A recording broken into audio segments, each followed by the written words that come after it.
Hello നമസ്കാരം കൂട്ടുകാരെ. അപ്പോൾ നമ്മുടെ പുതിയ വീഡിയോയിലേക്ക് എല്ലാവർക്കും സ്വാഗതം. ഇന്ന് ഞാൻ ഉണ്ടാക്കാൻ പോകുന്നത് എന്താണെന്ന് നിങ്ങൾക്ക് തമ്മിൽ കണ്ടപ്പോൾ മനസ്സിലായി കാണും.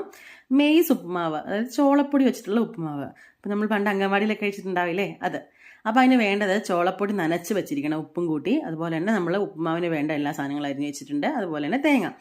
നമ്മളിത് ഒരുപാട് കഴിച്ചിട്ടുണ്ടാണ്. അന്ന് നമ്മൾ ടേസ്റ്റോടെ കഴിച്ച സാധനം, പക്ഷേ ഇന്ന് നമുക്കത് കിട്ടാൻ നമ്മൾ കൊതിക്കുന്നുണ്ട്. എനിക്ക് പലപ്പോഴും കൊതി തോന്നിയിട്ടുണ്ട്. ആ ഉപ്പുമാവിൻ്റെ ടേസ്റ്റൊക്കെ പിന്നെ കിട്ടിയിട്ടേ ഇല്ല. അപ്പോൾ പാൻ വെച്ചു, അതിലേക്ക് നല്ല വെളിച്ചെണ്ണ ഒഴിച്ചു. അതിലേക്ക് നമ്മുടെ കടുക്, അതുപോലെ തന്നെ ഉഴുന്ന്, അതുപോലെ ചെറുപയർ പരിപ്പ്, നമുക്ക് എന്ത് സാധനങ്ങൾ വേണമെങ്കിൽ എടുത്തിടാം കേട്ടോ. നമ്മൾക്ക് ഇഷ്ടമുള്ള, അല്ലെങ്കിൽ കഴിക്കാത്ത കുട്ടികളെ കഴിപ്പിക്കാൻ വേണ്ടിയൊക്കെ പല അമ്മമാരും ഉപ്പുമാവിനകത്ത് ഇങ്ങനെ പല സാധനം മിക്സ് ചെയ്യുന്നത് ഞാൻ കണ്ടിട്ടുണ്ട്. നല്ല ടേസ്റ്റി ആയിരിക്കും. ഒരിക്കലും ചെറുധാന്യങ്ങൾ ഇട്ട് നമ്മൾ കടുക് പൊട്ടിച്ച് കഴിഞ്ഞാൽ ഒരിക്കലും അതിന് വേറൊരു അഴുക്ക് ടേസ്റ്റ് വരില്ല. നല്ല ടേസ്റ്റി ആയിരിക്കും, ഹെൽത്തി ആയിരിക്കും. അപ്പം ഞാൻ എൻ്റെ കയ്യിൽ ഇത്ര സാധനങ്ങളേ ഉണ്ടായിരുന്നുള്ളൂ, അതുകൊണ്ട് ഇട്ടു. അതുപോലെ തന്നെ നമ്മുടെ ചെറു കടലയില്ലേ, കടല, നിലക്കടല ഒക്കെ ഇടാം. നമുക്ക് പട്ടാണിക്കടല ഒക്കെ എന്ത് വേണം